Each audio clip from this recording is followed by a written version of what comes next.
কালকে আসার সম্ভাবনা বেশি। তবে আসবে, আমরা শুনছি তো, অবশ্যই আসবে। আর আমরা তো এগুলো প্রচার করব যেন অবশ্যই আসে। এবং তোমার চিকিৎসার খরচও দিবে।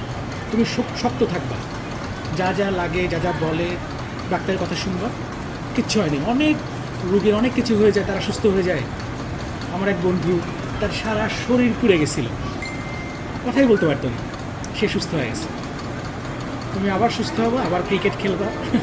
ঠিক আছে, নো প্রবলেম, ইনশাল্লাহ। আর তোমার বাবা কিন্তু তোমাকে অনেক টেনশন করে, একটু সুস্থ হলেই আব্বুর সাথে কথা বলবেন।